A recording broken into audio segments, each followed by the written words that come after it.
કેપેસિટરના ડિસ્કશનમાં જે આગળ વધતા હતા, એક આગળ ઉદાહરણ લઈએ. ઘણી બધી પ્લેટોનું એક કેપેસિટર આપણે દર્શાવેલું છે. આપેલા આપણે જે પ્લેટોની બચતવાળા જે પ્રશ્નો કરતા હતા એનું ડિસ્કશન છે, પણ થોડું વધારે એનાથી આગળના લેવલ ઉપર એમાં વિચારીએ છીએ. 5 પ્લેટો અત્યારે મેં આપેલી છે, એમાંની આ 2 પ્લેટોને છે આપણે બેટરી સાથે અત્યારે કનેક્ટેડ કરેલી છે, જેની સાથે જોડેલી છે. આ બંને પ્લેટો વાહક પ્લેટો એકબીજા સાથે ડાયરેક્ટલી વાહક તાર વડે કનેક્ટેડ કરેલી છે. હવે આમાં આવા પ્રકારના ક્વેશ્ચન્સ તમને પૂછી શકે કે ભાઈ આવું જ્યારે કનેક્શન આપેલું છે ત્યારે એ વખતે બેટરીમાંથી કેટલો વિદ્યુતભાર પસાર થશે, અથવા તમને એમ પણ પૂછી શકે કે ભાઈ આમાં કોઈ દાખલા તરીકે P plate, Q, R, S, T આવું ગમે નામ આપી દે પ્લેટને, એમ કે P પ્લેટ પર કેટલો ચાર્જ હશે, Q પ્લેટ પર કેટલો ચાર્જ હશે. બહુ સરળ છે. અગાઉની જેટલી મેથડો કરી બધાનું આ કોમ્બિનેશન ખાલી કરવાનું છે એટલું જ. જો શું કરીએ છીએ તો સૌથી પહેલા તો આપણે કે આનું સમતુલ્ય કેપેસિટન્સ જે રીતે ફાઇન્ડ આઉટ કરતા એ રીતે સમતુલ્ય કેપેસિટન્સ, તો કે અહીંયા જે આ V વોલ્ટની બેટરી છે તો આ કે ભાઈ આ 0 સ્થિતિમાન, એટલે કે આ 0 સ્થિતિમાન આવશે, આ પ્લેટનું 0 સ્થિતિમાન, આનું 0 બરાબર 0 સાથે કનેક્ટેડ છે, આનું સ્થિતિમાન V. પણ આનું સ્થિતિમાન ખબર નથી, આનું સ્થિતિમાન ધારી લઈએ કે આનું સ્થિતિમાન છે એ x છે, તો આ કનેક્ટેડ છે એટલે આનું સ્થિતિમાન પણ x મળશે. અને હવે આના ઉપરથી આપણે કે ભાઈ આનું સમતુલ્ય કેપેસિટન્સ મેળવીએ. જો સમતુલ્ય કેપેસિટન્સ મેળવવું છે તો અહીંયા કહીએ કે V, અહીંયા 0 વચ્ચે x, 3 સ્થિતિમાન આવશે. અચ્છા, એમાં પહેલું કેપેસિટર કેના વચ્ચે, x અને v વચ્ચે. આ પહેલું કેપેસિટર x અને v વચ્ચે, બીજું કેપેસિટર v અને 0 વચ્ચે, તો બીજું કેપેસિટર v અને 0 વચ્ચે,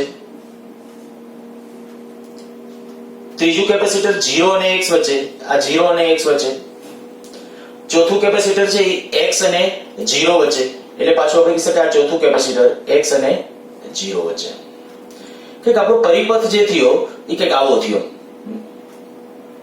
અચ્છા, હવે આની અંદર સમતુલ્ય કેપેસિટન્સ નક્કી કરો. જો આમાંથી કદાચ કેટલો ચાર્જ ફ્લો થશે એવું પૂછ્યું હોય ને તો બહુ સરળ રસ્તો, સીધું આનું સમતુલ્ય કેપેસિટન્સ ફાઇન્ડ આઉટ કરી નાખો. કયા બે બિંદુ વચ્ચે ફાઇન્ડ આઉટ કરવાનું, આ અને આ બે બિંદુ વચ્ચે. જો સમતુલ્ય કેપેસિટન્સ મળી જાય તો ત્યાર પછી આપણે કહી શકીએ કે ડાયરેક્ટલી આમાંથી બેટરીમાંથી કેટલો ચાર્જ ફ્લો થશે, સીધો જવાબ. બરાબર, તો પહેલા તો આપણે એક ફાઇન્ડ આઉટ કરી નાખીએ ડાયરેક્ટલી પહેલા. તો સૌથી પહેલા આ કહીએ કે આ કેપેસિટન્સ બધા સરખા છે, C આ બધા કેપેસિટન્સ C છે. અચ્છા, આ બે સમાંતર જોડાણમાં છે, કેટલું થઈ જશે આ C ને C એટલે 2C. આ 2C છે એ C સાથે શ્રેણીમાં, તો 2C/3. બરાબર, આ C વત્તા C એટલે 2C. 2C છે એ C સાથે શ્રેણીમાં છે એટલે ઉપર બેનો ગુણાકાર નીચે બેનો સરવાળો એટલે 2C/3, અને 2C/3 એ પાછું C સાથે સમાંતરમાં છે એટલે સરવાળો. તો એમ કહો કે C ઇક્વિવેલન્ટ, જો C ઇક્વિવેલન્ટ તમારે નક્કી કરવું હશે તો 2C/3 C અર્થાત કે 5C/3. અને આપણે માટે એમ કહીએ કે ભાઈ બેટરીમાંથી પસાર થતો વિદ્યુતભાર બરાબર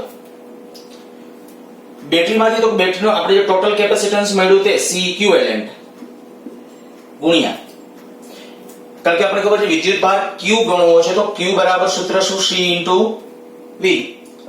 Q બરાબર C into V. તો C ઇક્વિવેલન્ટ જે આવ્યું હશે તે, અને V વોલ્ટેજ કેટલા છે બેટરીના V, તો આવું થઈ ગયું 5CV/3. તો કહી શકશો કે આ બેટરીમાંથી આટલો ચાર્જ ફ્લો થયો હશે. અચ્છા, બીજું, જો આમાં કોઈ પ્લેટ ઉપર વિદ્યુતભાર માંગે તો શું કરવું? ખાસ જીની અંદર આવા પ્રશ્નો પૂછાય છે. જ્યારે આપણે કે વચ્ચેની કોઈ પણ પ્લેટ છે એમાંના પ્લેટ ઉપર કોઈ પણ, તો અગાઉ એક વસ્તુ મેં તમને કીધી હતી કે જ્યારે કેપેસિટરનું તંત્ર હોય ને ત્યારે એની જે બહારની પ્લેટ હોય ને ત્યારે બહારની પ્લેટ ઉપર બહારની સાઈડ તો અહીંયા 0 ચાર્જ જ હોય, કાંઈ વિચારવાની જરૂર નહીં. કદાચ મારે ડાયરેક્ટલી લખવું હોય તો હું કહી શકું કે અહીંયા ચાર્જ છે એ 0 હશે, આ બાજુ 0 હશે, બહારની સાઈડ હોય પ્લેટની. અંદરની સાઈડ શું હશે એ નક્કી કરવા માટે પહેલું તમારે આ કરવું પડશે કે ભાઈ પહેલા x ફાઇન્ડ આઉટ કરો કે x કેટલું છે. તો આપણે જે પેલી મેથડ શીખવાડેલી હતી જેને આપણે લાસ્ટ લેક્ચર વખતે નામ આપેલું હતું મોન્ટીસ મેથડ, બરાબર, તો એ પ્રમાણે અહીંયા x પાસે ઊભા રહે અને આમ સ્થિતિમાન લખીને x નું મૂલ્ય ફાઇન્ડ આઉટ કરીએ તો x - v into c, x - v into c, x - v into c, x - 0 into c, x - 0 into C. આના માટે ઈ જ આવશે જેટલા જંકશન પર તો બધા માટે લખવાનું. આ x પાસેથી જેટલા તો x માઈનસ તો અહીં લખી નાખું 2 ટાઈમ્સ કારણ કે ઈ થશે x માઈનસ 0 ઇન્ટુ સી અને આના ઉપરથી આના બરાબર 0. ચાલો તો આ કેટલું થશે ixc. एक काम करिए सी सी कैंसिल आउट करना कि x minus v plus 2x बराबर 0. v ने सामने तरफ लीजिए 3x बराबर v तो x बराबर v बाय 3. x નું મૂલ્ય મળી ગયું x એટલે કે ત્યાંનું સ્થિતિમાન. તો હવે તમને એ ખબર પડી જવી જોઈએ કે ભાઈ આનું જે સ્થિતિમાન છે x એ આવ્યું v બાય 3 તો આ x થશે v બાય 3. x જે સ્થિતિમાન આવ્યું એ કીધું આપણે v બાય 3. હવે બાકી હવે છે કે વિદ્યુતભારો બધા મળશે. ખાસ આયા મેં કીધું એક ઉતાવળમાં ભૂલ ન થઈ જાય એ જોવાનું. શું કર્યું છે આ તમને ખ્યાલ આવ્યો કે વિદ્યુતભાર સંરક્ષણ ઇનડાયરેક્ટલી pd ગુણ્યા કેપેસિટન્સ એટલે q જે મળે. તો અહીંયા આપણે કહી શકીએ આનો જે pd આ બે બિંદુ વચ્ચેનો pd ગુણ્યા q વિદ્યુતભાર એના ઉપરથી પછી બે બાજુથી આ cc કારણ કે સામે કોમન કાઢીને cancel out x v plus 2x અને આના ઉપરથી જ્યારે આપણે કીધું x નું મૂલ્ય મળી ગયું v by 3 અને ઈ મેં x નું મૂલ્ય અહીંયા લખી નાખ્યું છે v by 3. હવે પછીનું કામ શું કરવાનું તો કે આનું સ્થિતિમાન કેટલું તો જો બધા સ્થિતિમાન મેં આ બાજુ લખ્યા છે બરાબર. અહીંયા સ્થિતિમાન v છે અહીંયા 0 છે અહીંયા v by 3 આવ્યું અહીંયા 0 છે. તો હું તમને એમ કહું કે આ બે બિંદુ વચ્ચે વિસ્થિતિમાનનો તફાવત કેટલો અહીંયા 0 છે અહીંયા v છે વિસ્થિતિમાનનો તફાવત કેટલો v by 3 પણ એમાં સાપેક્ષમાં પ્લસ કઈ તો સાપેક્ષમાં જો તમારે કેવું તો આ માઈનસ આવશે આ પ્લસ આવશે કારણ કે અહીંયા 0 સ્થિતિમાન છે આનું એની સાપેક્ષે આનું ધન સ્થિતિમાન છે. અચ્છા એવી રીતે વિચારો આ બે વચ્ચે વિસ્થિતિમાનનો તફાવત કેટલો જો એ બે વચ્ચે વિસ્થિતિમાન તો કે અહીંયા 0 અહીંયા v by 3 તો અહીંયા વિસ્થિતિમાનનો તફાવત થશે v by 3. એમાં આવું થશે આ પ્લસ બનશે એટલે આ પ્લસ આ માઈનસ. સેમ વસ્તુ આ બે વચ્ચે વિસ્થિતિમાનનો તફાવત તો કે એ બે વચ્ચે વિસ્થિતિમાનનો તફાવત થયો v.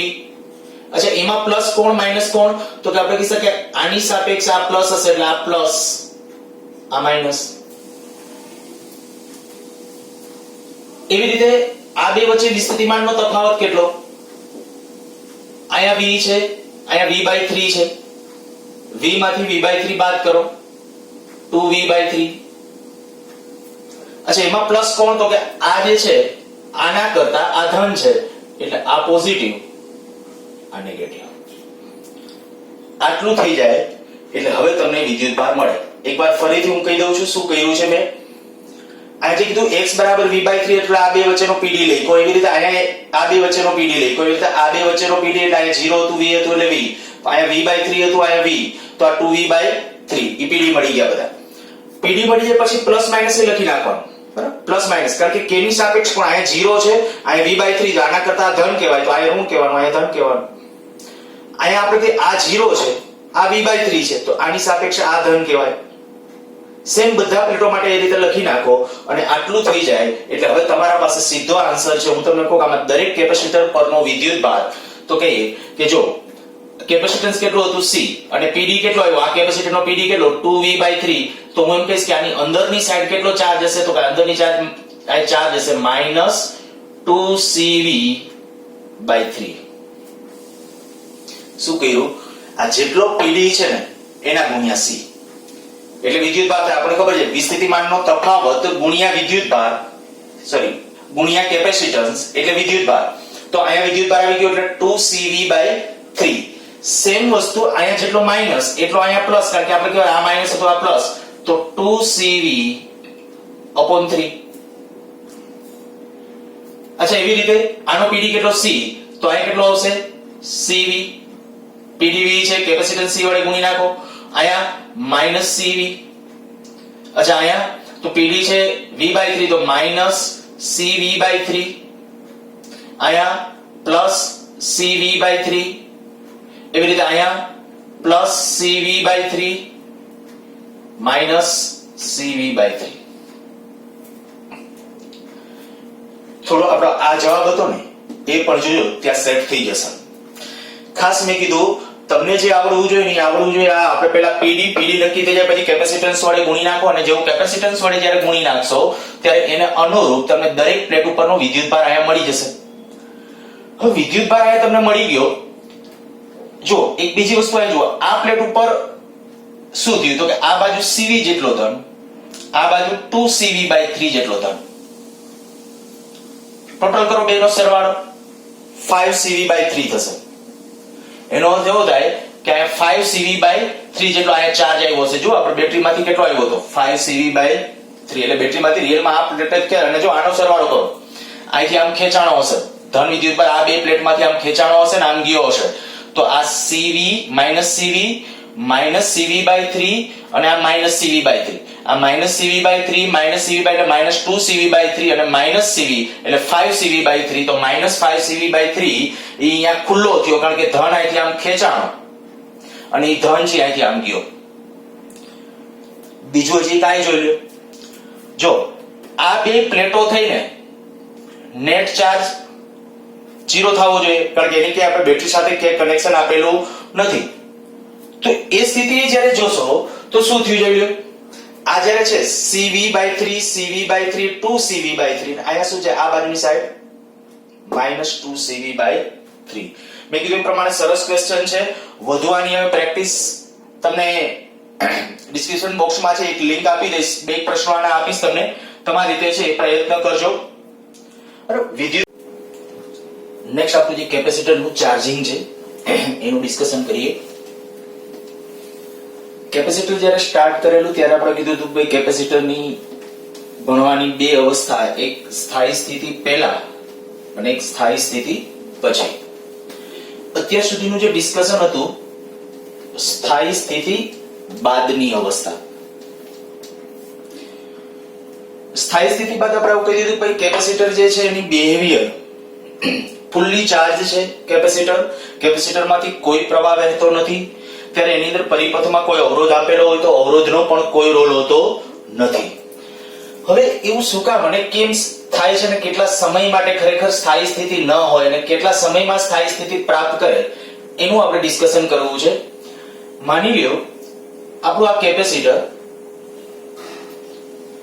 અને એક અવરોધ દાખલા તરીકે એની સાથે જોડેલો છે અને અવરોધ ન જોડેલો હોય તો એવું સમજવું કે એની સાથે જે કનેક્ટિંગ વાયર્સ છે એનો અવરોધ છે. એને એક V વોલ્ટની બેટરી સાથે કનેક્ટ કરીએ, એક આ કળ રાખીએ છીએ. શૂન્ય સમયે જ્યારે આ કળ ક્લોઝ કરવામાં આવે, આ માની લો કે V વોલ્ટની બેટરી છે, આનું કેપેસિટન્સ C છે. કેપેસિટર અહીંયા દોરું છું. માની લો આનું કેપેસિટન્સ C છે. V વોલ્ટની બેટરી સાથે આ કેપેસિટરને આપણે જોડેલું છે. અહીંયા અવરોધ R છે. હવે આપણે આવું કીધું હતું કે કેપેસિટર સંપૂર્ણ ચાર્જ થઈ જાય ત્યાર પછીની અવસ્થા એટલે સ્થાયી અવસ્થા કહેવાય. તો એની પહેલાની અવસ્થા એટલે સ્થાયી અવસ્થા પહેલાની સ્થિતિ. તો ત્યારે શું થતું હોય, જેવું તમે કળ ચાલુ કરો એટલે તરત જ આ જે બેટરી છે એ બેટરીમાંથી ચાર્જ મનસે અહીંથી આમ ગતિ કરવા અને જ્યારે ચાર્જ ગતિ કરતો હોય એટલે કે વિદ્યુતભાર ગતિ કરતો હોય ત્યારે આપણે કહી શકાય કે પરિપથમાં કંઈક પ્રવાહ રચાશે. ધીમે ધીમે ચાર્જ અહીંયા આવતો હશે. કેપેસિટરની આ બાજુની પ્લેટ ધન ભારિત બનતી જશે, આ બાજુની પ્લેટ છે ઋણ ભારિત બનતી જતી હશે. એક સ્થિતિ એવી આવશે કે કેપેસિટર પોતાની કેપેસિટી જેટલું જે મેક્સિમમમાં મેક્સિમમ ચાર્જ સ્ટોર કરી શકે એટલો ચાર્જ સ્ટોર કરી લેશે. પછી એમાંથી કોઈ પ્રવાહ વહેતો નથી અને પ્રવાહ નથી વહેતો ત્યારની આપણે અવસ્થા કઈ કીધી સ્થાયી સ્થિતિ પછી. અને અત્યાર સુધીનું એ ડિસ્કશન હતું પણ મેં કીધું આના ઉપર રિલેટેડ પ્રશ્નો પણ પૂછાય છે તો એક વખત ઝડપથી જોઈ જઈએ. જો જેવી કળ ચાલુ કરીએ એટલે માની લો કે અહીંથી વિદ્યુતભાર વહેવાનું ચાલુ થયું. વિદ્યુતભાર વહેવાનું ચાલુ થયું ધીમે ધીમે કેપેસિટર ઉપર આ બાજુ પ્લેટ ઉપર ધન વિદ્યુતભાર આવતો જાય છે.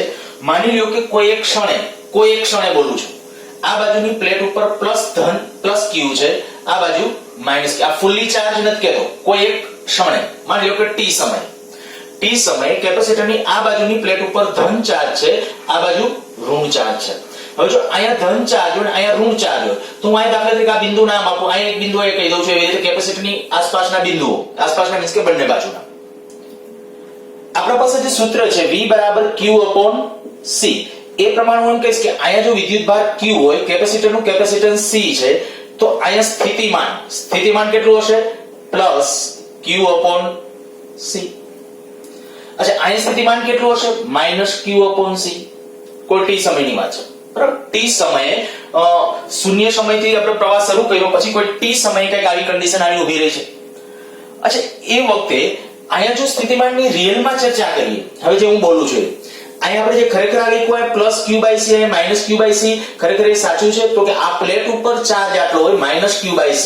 ધ્યાન રાખજો આ પ્લેટ ઉપર ચાર્જ કેટલો હશે, સોરી આ પ્લેટ ઉપર ચાર્જ કેટલો -q, અને અહીંયા આપણે જે પેરેલલમાં આવું વિચારો આ બાજુ q/c જેટલું સ્થિતિમાન હશે, અહીંયા સ્થિતિમાન -q/c જેટલું નહીં હોય. કેટલું હશે તો કે બેટરીના પ્રભાવમાં હશે, અને બેટરીના પ્રભાવ એટલે આનું બેટરીનું સ્થિતિમાન કેટલું હોય 0. તો અહીંયા ખરેખર તમારું સાચું સ્થિતિમાન તમારે શું લખવાનું છે 0. બરાબર. અહીંયા 0 સ્થિતિમાન, અહીંયા v વોલ્ટ એટલે અહીંયા v વોલ્ટ, સમાંતરમાં એનો વોલ્ટેજ સરખા હોય. અને આપણે અગાઉ ચર્ચા કરી ગયા કે ભાઈ કેપેસિટર છે એ અત્યારે આ બેટરીના સંપૂર્ણ પ્રવાહમાં હશે, તો આના બે વચ્ચે કંઈક પીડી ક્રિએટ થયો, અહીંયા 0 અહીંયા q/c. એટલે ખાસ ધ્યાન રાખજો પ્લેટ ઉપર વિદ્યુત ભાર વિરુદ્ધ અહીંયા -q અહીંયા +q હોય, તો ચાર્જ એવું ન હોય કે અહીંયા -q/c ને અહીંયા +q/c. ચાર્જ સોરી પીડી વિસ્થિતિમાન એવી રીતે ન હોય, તો વિસ્થિતિમાન અહીંયા જે હશે એ આપણે કીધું આ બેટરીના ટર્મિનલને કારણે અહીંયા 0 અને અહીંયા હશે q/c. અચ્છા પ્રવાહ કોને કારણે વહે તો કે અવરોધને કારણે. પરિપથની અંદર છે અવરોધ એ પ્રવાહ માટેનો ફેરફાર માટેનું કારણ હોય. તો એમ કહું મારે આ અવરોધમાંથી વહેતો પ્રવાહ જો લખવો છે, માની લો કે t સમયે આ અવરોધમાંથી વહેતો પ્રવાહ I છે, એટલે હું આમ લખું t સમયે પ્રવાહ I લખું તો I બરાબર ઓહમના નિયમ પ્રમાણે આના બે છેડા વચ્ચેનો PD, આપણે કહ્યું PD એટલે વિસ્થિતિમાનનો તફાવત છેદમાં અવરોધ. હવે વિસ્થિતિમાનનો તફાવત કેટલો PD કેટલો તો કે અહીંયા સ્થિતિમાન V અહીંયા q/c, તો આમ લખું V - q/c, અહીંયા q છે V - q/c upon r, અર્થાત કે આવું થયું CV - q upon cr આ બરાબર I. આપણે જો ડિસ્કશનમાં વિદ્યુત ભાગમાં એમાં જવું છે તો આપણે થોડું મેથેમેટિકલ આગળ વધારીએ. આની જગ્યાએ લખું છું I બરાબર dq/dt. તમને ખબર છે કે વિદ્યુત ભારનું સમયની સાપેક્ષ વિકલન, અથવા તમે આવા સમીકરણો ભણી ગયા છો કે I બરાબર q upon t, બરાબર વિદ્યુત ભારના છેદમાં સમય. પણ જો ફેરફાર હોય સમય સાથે તો આના સમીકરણ આમ લખાય I બરાબર dq/dt. તો અહીં મેં લખ્યું છે I બરાબર dq/dt. આ dq/dt બરાબર આવું થયું CV - q upon cr. આ જે પદ છે આમાં q આયા છે, q વાળા પદને આ બાજુ લઈ લઉં છું, dt આ બાજુ લઈ લઉં છું, અને સાદુરૂપ કંઈક આવું થશે 1 upon CV - q dq બરાબર 1 upon cr અથવા તો rc into dt. બંને બાજુ સંકલન લઈએ, કારણ કે આપણું ટાર્ગેટ શું છે તો કે શૂન્ય સમયે વિદ્યુત ભાર કેટલો, અહીંયા જો dt એટલે સમયની લિમિટ, અહીંયા વિદ્યુત ભારની લિમિટ. આપણે શું કરવાનું તો dq વધતો જાય છે વિદ્યુત ભાર. કોઈ એક ક્ષણે q ધારેલો હતો, તો શૂન્ય સમયે કેટલો ચાર્જ હતો, શૂન્ય સમયે 0. કેપેસિટર ચાર્જ નહોતું શૂન્ય સમયે.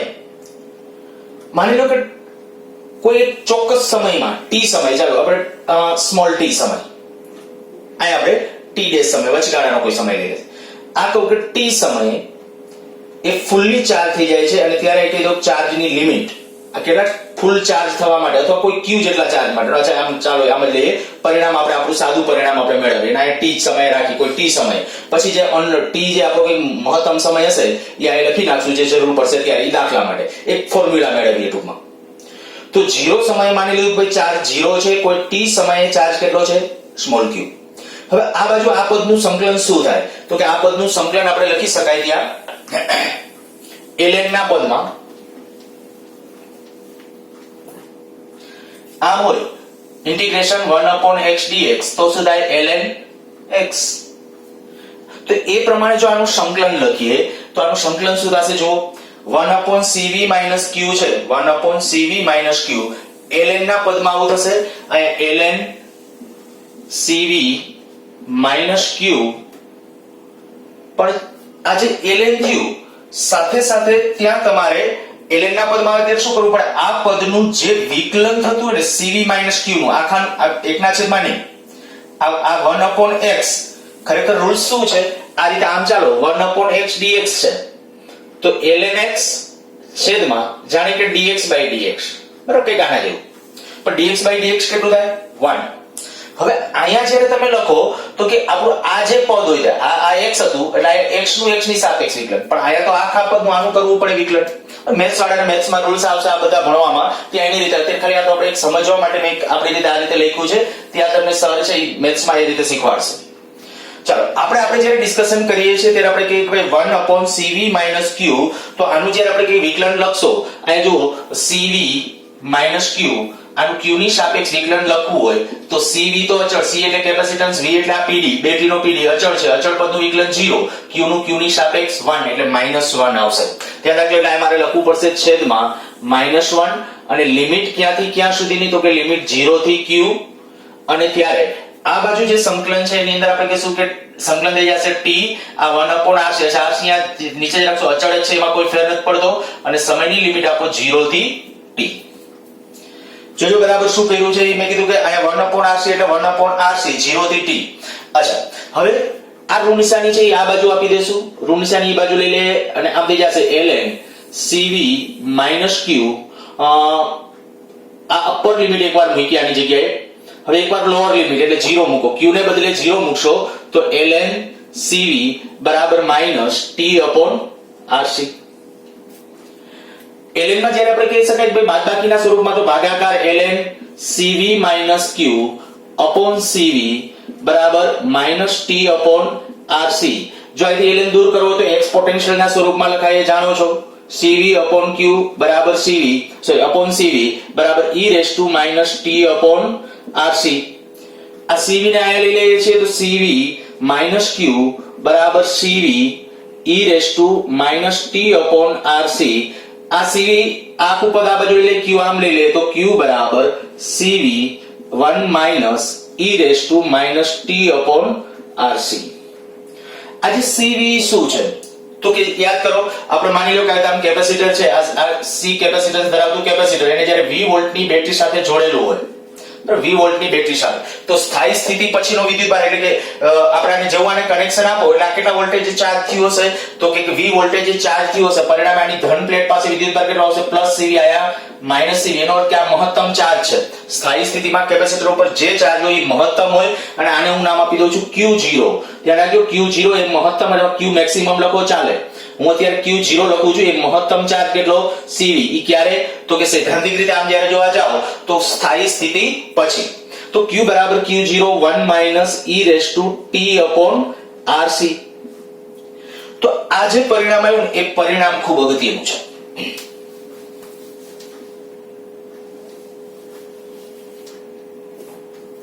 હવે જો આ જે આપણું પરિણામ આવ્યું એની અંદર આ જે rc છે ને એને કહેવાય છે સમય અચળાંક. સમય અચળાંક ટાઉ અથવા ટો, સમય અચળાંક ટાઉ અથવા ટો. તો તમને આના ઉપરથી કે rc નો એકમ ટ્રાય કરી દો, કરજો. r નો એકમ ઓહમ, c નો એકમ ફેરાડે, એના જે જ્યારે આપણે કહીએ કે એમકેસ પદ્ધતિના એકમો લખો જ્યારે સાધિત એકમો, અને એના ઉપરથી સાદુરૂપ આપશો તો એનો જે તમને એકમ મળશે ને સમયનો એકમ મળી જશે. એટલે આપણે કહી શકાય એને સમય અચળાંક તરીકે, એટલે આપેલ RC સર્કિટ, બરાબર, આ આપણે થિયરીને આપણે મારા નામ આપી દે કહી શકાય કે ભાઈ RC પરિપથ અથવા RC DC પરિપથ. DC બેટરી સાથે છે, AC સાથે છે એ પણ આવશે, બરાબર, પણ DC સાથે અત્યારે આપણે DC બેટરી સાથે જ્યારે આપણે કેપેસિટરને કનેક્ટેડ કરેલું હોય ત્યારે જે આપણી RC સર્કિટ છે, તો RC સર્કિટ માટે આપણે કીધું આ. અચ્છા, આખી આ પ્રોસેસ છે એ ખાસ જી વાળા તો ખાસ ધ્યાન રાખજો, પ્રોસેસ આખી કેવી રીતે આવી. કદાચ બાકીના બાળકો છે એમના માટે આ સમીકરણ ખૂબ કામનું છે. આ જે સમીકરણ આપણે લખ્યું છે q બરાબર q0 1 - e t/rc, બરાબર, જે આપણે ટો એને આપણે નામ આપી દીધું સમય અચળાંક. હવે આના ઉપરથી જુદી જુદી પ્રોસેસની અંદર આપણે આગળ વધવું છે, પણ મેં કીધું પહેલા સમીકરણ એક વખત ખાસ મગજમાં લઈ લ્યો. બીજા કોઈ પણ પરિપથો આપેલા હોય, કદાચ તમને એમ કહ્યું કે અહીંયા અવરોધ આપ્યો છે, હજી કોઈ એક અવરોધ કદાચ અહીંયા પેરેલલમાં આપ્યો હોય, તો એમાં વહેતા પ્રવાહનું જ્યારે સમીકરણ કે વિદ્યુત ભારનું સમીકરણ મેળવવું હોય તો એ આના ઉપરથી મળશે. અચ્છા, બીજું અહીંયા કહી દઉં, માની લો કે આને હું c વડે ભાગી નાખું, આને જ્યારે c વડે ભાગી નાખીએ તો q/c q0/c, તો અહીંયા મહત્તમ પીડી થઈ જશે. તો આપણે કહી શકાય કે કેટલાક નોંધ કરીને ઇક્વેશન જો અહીંયા લખી નાખું તો પહેલું ઇક્વેશન એક આમ લખાય v બરાબર v0 1 - t upon τ લખી નાખું, બરાબર, જ્યાં τ એટલે આપણું આ RC છે. તો આ કહી શકાય ભાઈ કેપેસિટરમાં શૂન્ય સમયથી શરૂ કરીને વોલ્ટેજ કેવી રીતે બદલાશે. પરિપથની અંદર જે આપણે કહી શકાય ભાઈ આની અંદર જ્યારે કે કળ ચાલુ કરીએ એટલે શું થશે તો કે ધીમે ધીમે છે કેપેસિટરની અંદર જે ચાર્જ કેવી તો કે ચાર્જ આ રીતે બદલાશે. q બરાબર q0 into bracket 1 - e raised to t upon RC આ પ્રમાણે. PD કેવી રીતે બદલાશે તો PD એટલે v બરાબર v0 1 - e raised to t upon τ અથવા RC. અચ્છા, પ્રવાહ જોઈતો હોય તો આનું વિકલન કરો. જો આનું વિકલન કરશો અને પરિણામ ફાઇનલી મેળવશો તો I બરાબર I0 e raised to t upon τ આવું આવશે આ પ્રવાહ. કોઈ પણ ટર્મિનોલોજી હવે મેળવ્યું તમને કદાચ કે ભાઈ સંગ્રહિત ઊર્જા, તો સંગ્રહિત ઊર્જાનું સમીકરણ તમને ખબર છે. સંગ્રહિત ઊર્જા U બરાબર q² upon 2c. તો શું કરાય, આ જે q નું સમીકરણ છે અહીંયા વર્ગ કરી નાખો છેદમાં c, તો એ સંગ્રહિત ઊર્જા થઈ ગઈ. તો સંગ્રહિત ઊર્જાના પદમાં અહીંયા લખવું હોય ત્યારે અહીંયા સુધી જશે, પેલા અહીંયા વર્ગ કરી નાખો બધી જગ્યાએ, અહીંયા વર્ગ કરી નાખો, આ આખાની ઉપર અહીંયા બ્રેકેટની ઉપર વર્ગ કરી નાખો. એ જે પરિણામ આવ્યું એ q² થયું upon 2c એટલે 2c વડે ભાગી નાખો. પછી તો આને 2c વડે ભાગી નાખશો એટલે પ્રારંભમાં સંગ્રહિત ઊર્જા કહેવાય. આને 2c વડે q² upon 2c કરી નાખશો એટલે એને કોઈ t સમય સંગ્રહિત, તો બધા ઇક્વેશનો મળે. પણ મેં કીધું હવે ઇક્વેશનો બધા નથી લખતો, જરૂરિયાત પ્રમાણે તમે ઇક્વેશનો છે પણ એ થોડું લેવલ છે એ વધારે જશે. અને જ્યારે આપણે મેં કીધું એ પ્રમાણે એવા ક્વેશ્ચન સંગ્રહિત ઊર્જાના ને એવા જેમાં એક બે વખત પૂછાયેલા છે, હું અત્યારે એ ઇક્વેશન છે એ આ વધારે આગળ એક્સટેન્ડ કરતો નથી, પણ લગભગ બધા ઇક્વેશન લખી શકતા હોવા જોઈએ. આટલા ઇક્વેશન હું ફરીથી એકવાર કહી દઉં છું. વિદ્યુત ભારનું ઇક્વેશન q બરાબર q0 1 - e raised to t upon RC, જ્યાં τ એટલે સમય અચળાંક. આ ઇક્વેશન બધાને આવડતું હોવું જોઈએ. અને આ આવડે એટલે આનું વિકલન કરો એટલે પ્રવાહનું આવશે I બરાબર I0 e raised to -t upon τ. અને એવી રીતે જો વોલ્ટેજનું તો કે આને q c વડે ભાગી નાખો તો આપણું વોલ્ટેજનું ઇક્વેશન મળી જશે. હવે સંગ્રહિત ઊર્જા માંગી હોય તો સંગ્રહિત ઊર્જા એટલે q² upon 2c, એ પ્રમાણે સંગ્રહિત ઊર્જાનું પરિણામ તમે મેળવી શકો. આ સ્થિતિને આપણે ખરેખર કહેવાય કેપેસિટરની ચાર્જિંગ સ્થિતિ. બરાબર, આનું બીજું મારે નામ હોય તો કેપેસિટરનું ચાર્જિંગ. આનું આપણે બીજું નામ આપવું છે તો કેપેસિટરનું ચાર્જિંગ. ચાર્જિંગ સ્થિતિની અંદર છે ખરેખર કેવી રીતે વિદ્યુતભાર સમય સાથે બદલાય છે. જો અહીંયા રિયલમાં હું આમ કરું કે ભાઈ q વિરુદ્ધ t નો આલેખ ડ્રો કરું ને તો q વિરુદ્ધ t નો આલેખ કઈ આ રીતે આપણને આમ મળે. આ q વિરુદ્ધ t નો આલેખ, તો એ આલેખ કેવી રીતે થશે તો ક્યાંથી આમ શરૂ કરીને કે આવી રીતે આમ સૈદ્ધાંતિક રીતે અનંત સમયે આ છે મેક્સિમમ થશે. મેક્સિમમ કેટલો હોય તો કે q0 upon c. ચાર્જ છે તો q0 લખો, આ ચાર્જ લીધો છે ખાલી. pd હોય તો q0/c. ઓકે, તો q0 જેટલો મહત્તમ વિદ્યુતભાર થશે. આ કેવી રીતે આવ્યો હવે એને સમજવા માટે મેં કીધું કે આપણા માટે ખાસ જરૂરી છે ને આપણું આ ઇક્વેશન ને, તો ઇક્વેશન ની મગજમાં રાખજો. એકવાર આટલું તમને વધારામાં કહી દઉં કે જ્યારે આ કેપેસિટરનું ચાર્જિંગ થયું, બરાબર, જો કેપેસિટરનું ડિસ્ચાર્જિંગ વાત હોય એટલે કે મેં માની લ્યો કે એક સાથે હું અહીંયા આમ ડ્રો કરું, આ રીતે આપણે કહી દીધું ભાઈ આ એક અહીંયા અવરોધ છે, અહીંયા કેપેસિટર છે. કેપેસિટર છે ફૂલ્લી ચાર્જ હતું, બરાબર. આ કેપેસિટર છે અત્યારે આપણે કે આના ઉપર પ્લસ ચાર્જ છે, આના ઉપર માઈનસ ચાર્જ છે, અને અહીંયા કઈ બેટરી કનેક્ટ નથી કરતા પણ એક ખાલી કળ રાખી છે. હવે માની લે કે આ એક કળ છે. આ કેપેસિટર ફૂલ્લી ચાર્જ હતું પહેલા શૂન્ય સમયે, અને જ્યારે આપણે કહી શકીએ કે હવે જેવી આ શૂન્ય સમયે કળ ચાલુ કરી એટલે ક્લોઝ કરી કહેવાય, ચાલુ કરીએ ત્યારે આ કેપેસિટર બનશે ધીમે ધીમે ડિસ્ચાર્જ થવા. જો ડિસ્ચાર્જિંગ નું સમીકરણ જોઈતું હોય તો હવે સમીકરણ મેળવતો નથી, મેળવવાની પ્રોસેસ આ જ આવે. પણ મેં કીધું સમીકરણ આવું થઈ જશે q બરાબર q0 આની આવે સીધો આવે e raised to -t upon RC. ફરીથી બોલી જાઉં છું q બરાબર q0 e raised to -t upon RC. બરાબર, એ જે થઈ જશે એ આપણા માટે ડિસ્ચાર્જિંગ માટેનું ઇક્વેશન, અને એ મળી જાય પછી પ્રવાહનું મળે, વોલ્ટેજનું મળે, ડિસ્ચાર્જિંગનું એ. પણ મોસ્ટલી વધારે પડતું મેં કીધું કામનું છે ને આપણું ચાર્જિંગ વાળી અવસ્થા. આ જે ડિસ્ચાર્જિંગ વાળી અવસ્થા છે એ કેવી રીતે છે એની પ્રોસેસનું ખાલી એક સમીકરણ આવડશે એટલે બાકીનું કામ આવડશે. અને જો એના માટેનો કદાચ તમે ડિસ્ચાર્જિંગનો આલેખ તમારે ડ્રો કરવો હોય ને આ ડિસ્ચાર્જિંગ માટે કે વિદ્યુતભાર સમય સાથે કેવી રીતે ઘટશે તેનો આલેખ આપણે કહી શકીએ આમ ચર ઘાતાંકી રીતે સતત ઘટતો જતો હશે એવી રીતે હશે. આ ડિસ્ચાર્જિંગ માટે છે, સ્પષ્ટ લખજો, આ ડિસ્ચાર્જ, બરાબર, આ ચાર્જિંગ માટે. આવું શું કામ છે હમણાં થોડું ફીલ કરીએ.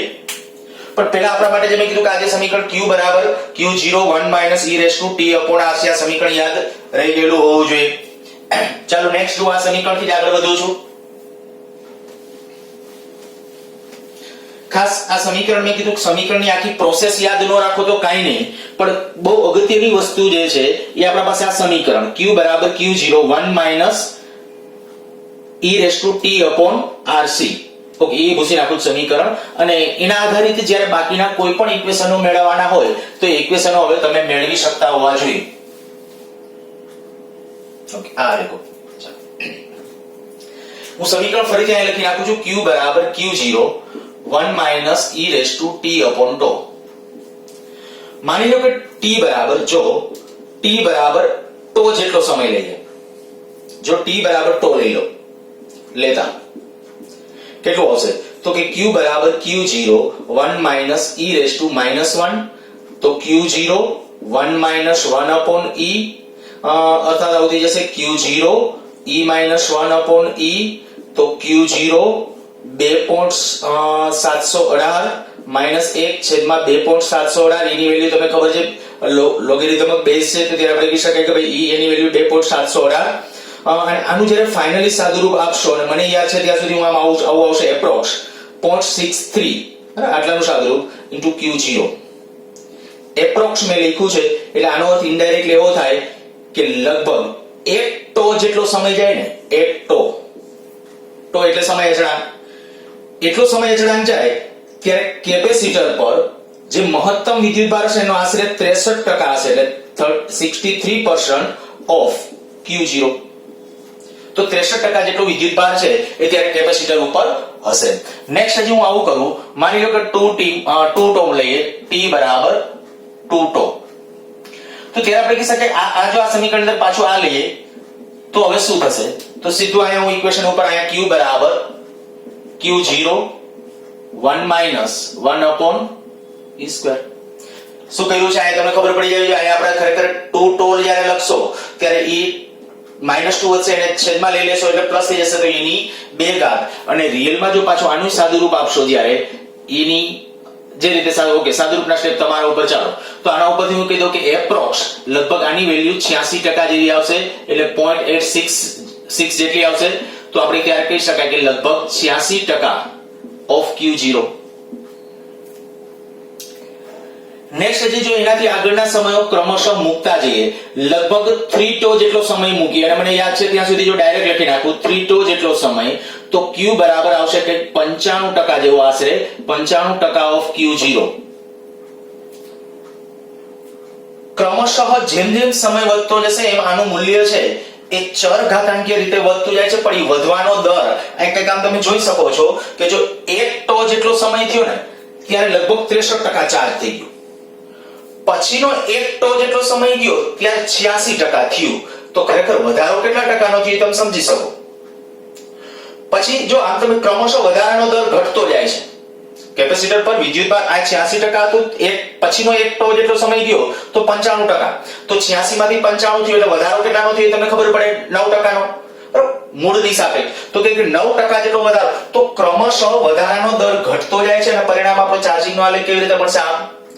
અચ્છા, સૈદ્ધાંતિક રીતે જો આ એક બીજું એક તમને કહી દઉં કે લગભગ 5 τ જેટલો સમય જશે ને ત્યારે એપ્રોક્સ ચાર્જ q ની વેલ્યુ 99.3% જેવી આવશે.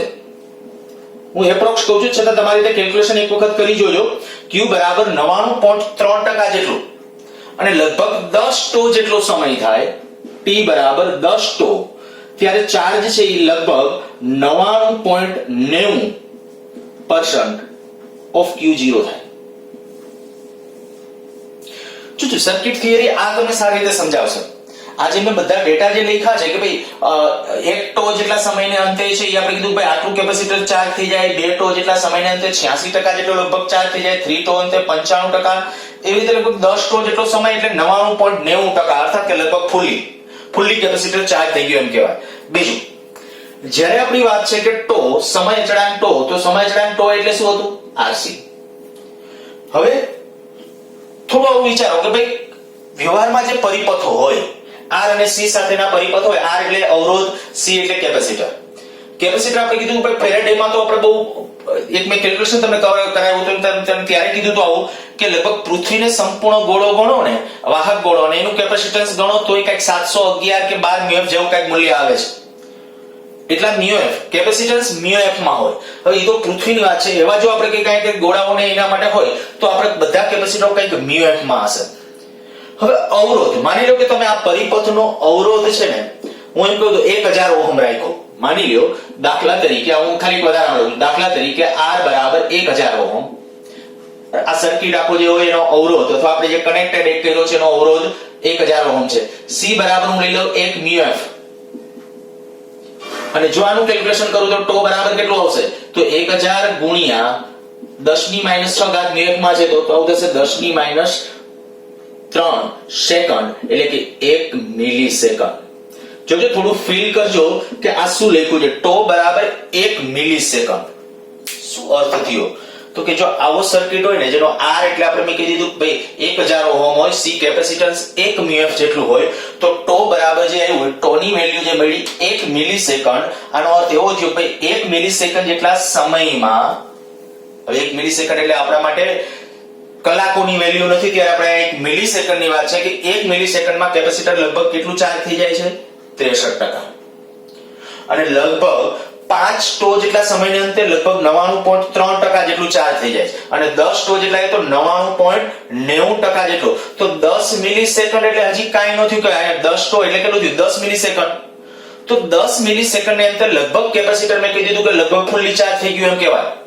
પણ એ આવો R અને C આ હોય તો ખાલી જસ્ટ તમે એક ગાય કહું કે વ્યવહારની અંદર તમે પેલા આપણા બધા જે સર્કિટ્સ કે પેલા જુદા જુદા રોશનીમાં જે વપરાય છે, આપણે LED પ્રકારના જે લેમ્પ્સ મકાનને એને શણગારવા માટે કે એવી રીતે દિવાળીના સમયગાળામાં ખાસ વપરાતી એ જે સિરીઝ જેને બોલીએ, તો એની અંદર તમે જોજો કે ખાસ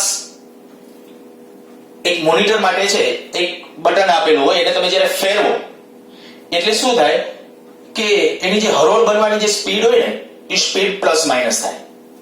ખરેખર એ જે પ્લસ માઇનસ કે થવાનું જે કોઈ રીઝન છે ને, એ રીઝન ત્યાં તમે ખરેખર આ કેપેસિટરનું કેપેસિટન્સ અને અવરોધ આ બેને જ્યારે વેરી, આપણે કેપેસિટન્સ અત્યારે નથી બદલવું એનું ચાર્જિંગ છે, તો અવરોધ એની સાથે જે અવરોધ છે અવરોધને વેરી કરો એટલે એનો આ ટો બદલાય, અને ટો બદલાય એટલે એનો અર્થ એવો થઈ ગયો કે એનો ચાર્જિંગ અને ડિસ્ચાર્જિંગ સમય બદલાશે. ચાર્જિંગ અને ડિસ્ચાર્જિંગ. હવે એક માની લ્યો કે ટો નું મૂલ્ય વધારે હોત, ટો વધારે હોત તો શું થાય? ટો વધારે હોત તો ચાર્જિંગ સમય વધારે હોત કે ઓછો હોત? મીન્સ કે હું તમને એમ કહું કે એક વખત ટો પેલા ઓછો છે, R અને C નો ગુણાકાર ઓછો છે, માની લ્યો કે અત્યારે આપણે કીધું કે આવો છે. બીજા કિસ્સામાં માની લ્યો કે મેં R છે ને 1 મેગા ઓહમ લઈ લીધું, તો આ કેટલું થઈ જાય? 1 સેકન્ડ. એનો અર્થ એવો થાય કે ટો વધ્યો ને તો ચાર્જિંગ માટેનો સમય પણ વધશે. એટલે ખાસ જ્યારે આપણે કહી શકીએ કે ભાઈ ટો એના ઉપર ડિપેન્ડ, ચાર્જિંગ ડિસ્ચાર્જિંગ છે એ ડિપેન્ડ્સ કરે છે. વધારે પડતી આ ડિસ્કશનમાં હું હવે નથી જતો અહીંથી, પણ આના ઉપર જે કેટલાક તારણો અને નીટમાં જે પ્રશ્નો પૂછાય છે એના ઉપર સારું આટલું એકવાર ફરીથી ઝડપથી રિકોલ કરી જાઉં છું. રિકોલની અંદર મેં કીધું ખાસ અગત્યનું આપણું પાસે પરિણામ Q બરાબર Q0 1 - e raised to t upon τ. આના ઉપરથી PD નું ઇક્વેશન મળે, આના ઉપરથી પ્રવાહનું ઇક્વેશન મળે. બધામાં આ કન્ડિશન લાગુ પડે. t બરાબર τ સમય, હા પ્રવાહ માટે જોઈ લેજો, પણ અહીં આપણે કે PD માટે Q માટે એના માટે આ થશે. તો t બરાબર τ એ આપણે કહી શકાય કે ભાઈ જુદા જુદા સમયે કેટલું ચાર્જિંગ થશે એની પરિસ્થિતિ. અને મેં કીધું τ છે એનો ખરેખર ફિઝિકલ અર્થ શું છે તો એનું આપણે ડિસ્કસ જોયું કે ભાઈ ટો જ્યારે ઓછો છે, બરાબર ઓછો, તો એનો અર્થ કે ઓછા સમયમાં આખું કેપેસિટર છે ચાર્જ થઈ જાય છે. ટો વધશે તો ચાર્જિંગ સમય વધશે. સારું, એ થઈ ગયું. એવી રીતે મેં કીધું ડિસ્ચાર્જિંગ, હું ડિસ્ચાર્જિંગની કોઈ પ્રોસેસની બહુ ડિસ્કશનમાં નથી જતો, પણ ડિસ્ચાર્જિંગનું સમીકરણ એના ઉપરથી પણ આ બધી જ વસ્તુઓ છે એ તમે પાછી 1 ટો જેટલા સમયને અંતે, 2 ટો જેટલા સમયને અંતે બધું ડિસ્કશન કરી શકો. પણ હવે ખાસ આ બધા ઉપરથી આપણે જે તારણોનું છે એટલે ડિસ્કશન કરવું છે ને એના ઉપર સ્ક્રીન પોઝ કરી લખી નાખજો. ઓકે,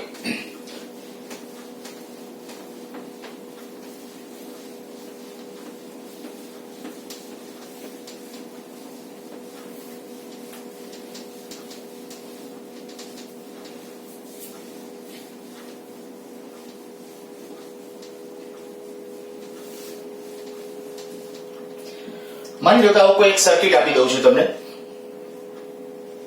આ એક અવરોધ R, બીજો એક અવરોધ R, આ એક કેપેસિટર, ત્રીજો એક અવરોધ R અહીંયા લઈ લઉં છું.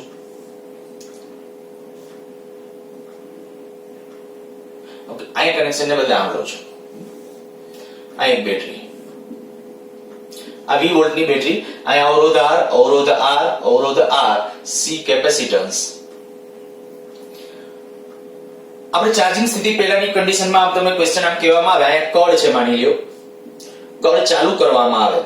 તમને જ્યારે પ્રશ્ન પૂછે ત્યારે કળ કેવો શબ્દ પ્રયોગ નહીં કરે, પણ તરત જ આવું કરશે કે પ્રવાહ ચાલુ થયાની તરતની ક્ષણે.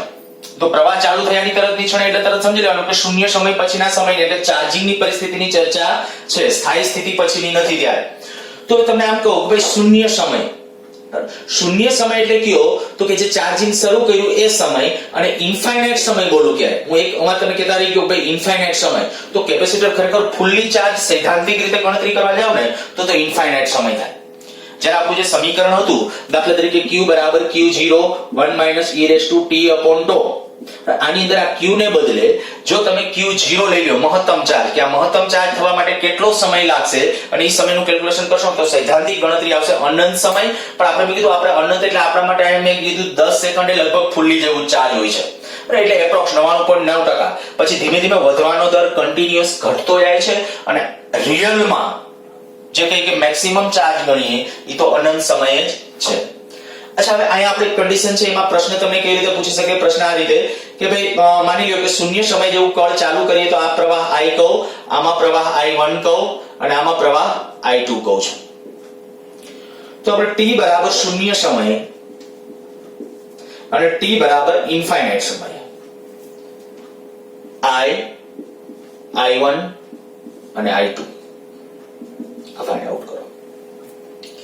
t બરાબર શૂન્ય સમય. હવે આપણે શું કરશું જોજો. અત્યાર સુધી મેં તમને સમજાવ્યું એના આધારે મને એક કયો જોઈએ કે જ્યારે કેપેસિટર છે ત્યારે કેપેસિટરને શૂન્ય સમયે આપણે જ્યારે જોડાણ કર્યું, કનેક્શન કર્યું, આપણે કે આ કેપેસિટર હતું અને આ એક અવરોધ આપણે રાખેલો હતો, આ જ્યારે શૂન્ય સમયે આ કળ, આ બેટરી, t બરાબર શૂન્ય સમયે કેપેસિટર ઉપર વિદ્યુતભાર કેટલો? 0. t બરાબર શૂન્ય સમયે કેપેસિટર ઉપરનો વિદ્યુતભાર 0, અને પરિણામે પ્રવાહ ત્યારે મેક્સિમમ હશે. શૂન્ય સમયે જ્યારે કળ ચાલુ કરો ને ત્યારે પ્રવાહનું મૂલ્ય મેક્સિમમ હશે. ધ્યાન રાખજો, શૂન્ય સમયે પ્રવાહ મેક્સિમમ હોય.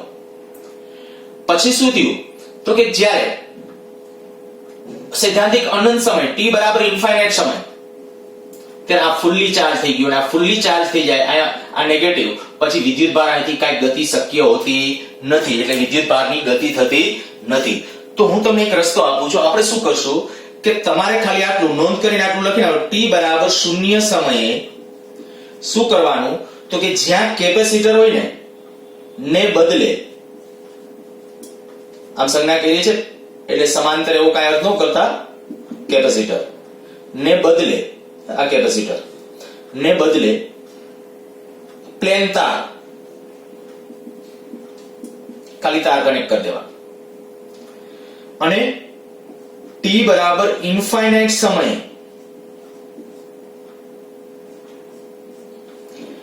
કેપેસિટર ની જગ્યાએ એથી પરિપથ બ્રેક કરવો, કાપવો. બસ આ વસ્તુ ધ્યાન રાખવાની. શું કરવાનું? ખાલી આટલું જ. શૂન્ય સમયે કેપેસિટરને બદલે પ્લેન તાર, એટલે હું એમ કહું કે t બરાબર શૂન્ય સમયે જો મારે ડિસ્કશન કરવું છે આની અંદર તો હું આવું કરું. શૂન્ય સમય માટે શૂન્ય સમય આ પરિપથ ડ્રો કરું. t બરાબર 0 સમય, તો t બરાબર 0 સમય શું તો કે અહીંયા અવરોધ, અહીંયા પ્લેન તાર, આ બીજો અવરોધ, અહીંયા આપણો આ ત્રીજો અવરોધ, આ બેટરી, આ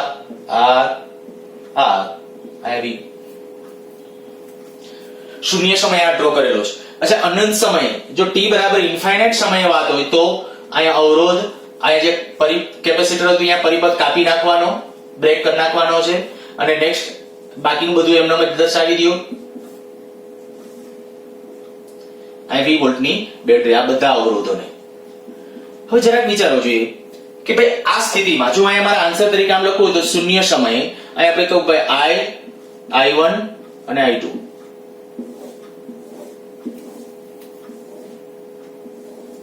અને t બરાબર ઇન્ફાઇનાઇટ સમય.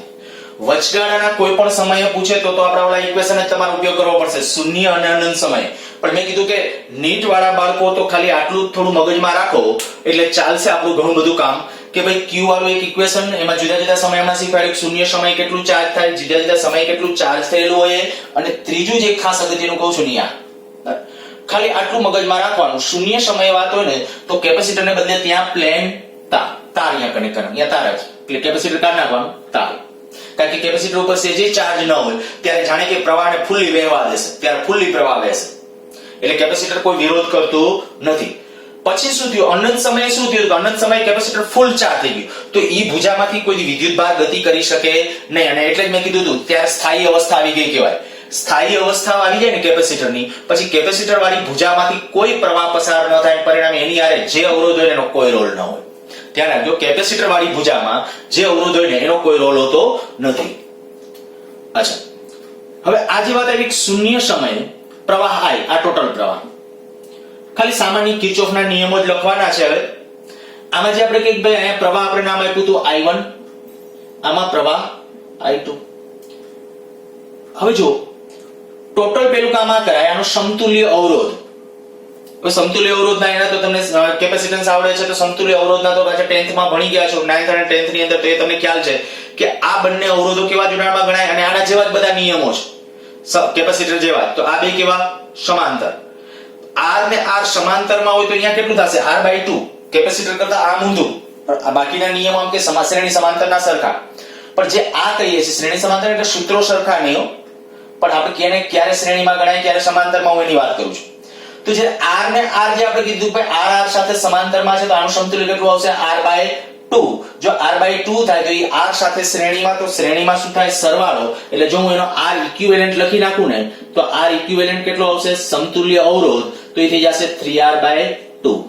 ફરીથી એકવાર બોલી જાઉં છું, આ R સાથે સમાંતરમાં તો R/2, ઈ R/2 ઈ આની સાથે શ્રેણીમાં છે તો 3R/2. બરાબર, સમાંતરમાં અહીંયા શું થશે ઓલું 1/R બરાબર 1/R1 + 1/R2 ની જેમ, તો અહીંયા R/2 પ્લસ R એટલે 3R/2. તો અમારે આમાં પ્રવાહ જોઈતો હોય, અહીંથી પ્રવાહ, તો મુખ્ય પ્રવાહ એટલે હવે શું કરવાનું, આ બધા અવરોધને બદલે એક જ અવરોધ છે એવું ધારી લ્યો. તો બેટરી કેટલા વોલ્ટની, 20 વોલ્ટની બેટરી, બરાબર 20 વોલ્ટની બેટરી આ અવરોધ સાથે કનેક્ટ કરો તો આપણે ઓહમનો નિયમ તો ખબર જ છે, I = V/R. તો V એટલે વોલ્ટેજ, R ને બદલે આ લખી નાખો તો આપણો આન્સર શું આવશે જુઓ. તો ત્યારે તમારો અહીંયા આન્સર આવશે I બરાબર, ઓકે અહીંયા લખ્યું છે એટલે અહીંયા ડાયરેક્ટ જ લખું, I બરાબર V ને બદલે V અને R ને બદલે 3R/2, R ઇક્વિવેલન્ટ લખવાનું 3R/2, તો શું થઈ જશે 2V/3R, 2V/3R. અચ્છા, અહીંયાથી આ જે મુખ્ય પ્રવાહ આવ્યો I, બરાબર, અહીંયા જે પ્રવાહ હતો એ મુખ્ય પ્રવાહ હતો I, એ મુખ્ય પ્રવાહ તમને મળી ગયો 2V/3R. પણ હજી અહીંથી આમ ગયા તો બે ફાટા પડશે, કારણ કે બે અવરોધો છે તે બે સરખા છે તો બેમાં સરખો પ્રવાહ, તો આનાથી હાફ કરી નાખો V/3R, V/3R. t બરાબર ઇન્ફાઇનાઇટ સમયે જ્યારે વાત છે તો અનંત સમયે હવે અહીંયા આવી જાઓ, આજે આ કાપી નાખ્યો એટલે આ અવરોધનો કોઈ રોલ નથી, આને ભૂલી જાઓ. આ બે અવરોધો હોય તો એનો ઇક્વિવેલન્ટ કેવો, બે જો સિરીઝમાં થઈ જશે, એટલે આમ જ પ્રવાહ વહેતો હશે, આમાં પ્રવાહ કોઈ જતો નથી, અહીંથી જ પ્રવાહ વહેતો હશે તો R ને R કેટલું થઈ જશે 2R, સિરીઝમાં છે એટલે અહીંયા 2R તો આપણે કહી શકાય V/2R. અને આમાં I1 હતો તો I1 આમાં કેટલો 0, બરાબર, I1 બરાબર 0, પ્રવાહ જ નથી એમાં. I2 બરાબર કેટલો, સીધો બધો એમાંથી V/2R. બસ આટલું સિમ્પલ, ખાસ ધ્યાન રાખજો. ટોપિક મેં કીધું આખો જે છે થોડુંક સમજવા માટે થોડુંક કદાચ 2-5% તકલીફ ફીલ થશે, એ આગલો ટોપિક જે સંકલન વાળાનો હતો, પણ ફરજિયાત આ બધાએ કરવાનું છે. ખાલી આટલું જ મગજમાં રાખવાનું કે ભાઈ શૂન્ય સમયે તમારે શું કરી નાખવાનું, શૂન્ય સમયે કેપેસિટરને બદલે પ્લેન તાર, ગમે એવો નેટવર્ક આપ્યો હોય, ગમે એવો પરિપથ આપ્યો હોય, હું પછી આવા તમને 1-2 પરિપથો ડિસ્ક્રિપ્શનમાં નીચે આપી દઈશ, એ તો તમારી રીતે પ્રયત્ન કરજો, એમાં આન્સરો પણ ચેક કરી લેજો કે ખરેખર તમને મળી જાય છે કે હજી કોન્ફિડન્સ નથી. ખાલી આટલું જ કરી નાખવાનું. જ્યાં કેપેસિટર શૂન્ય સમય વાત આવે પ્લેન તાર, અનંત સમયે કેપેસિટર કાપી નાખો, જ્યાં કેપેસિટર છે ત્યાંથી પરિપથને બ્રેક કરી નાખો અને પછી સર્કિટને સમજવાનો ટ્રાય કરો ને એટલે તમને બધા પ્રવાહના એના મૂલ્યો મળી જશે. લેક્ચરને અત્યારે અહીં અટકાવીએ છીએ, વધુ આવતા લેક્ચરમાં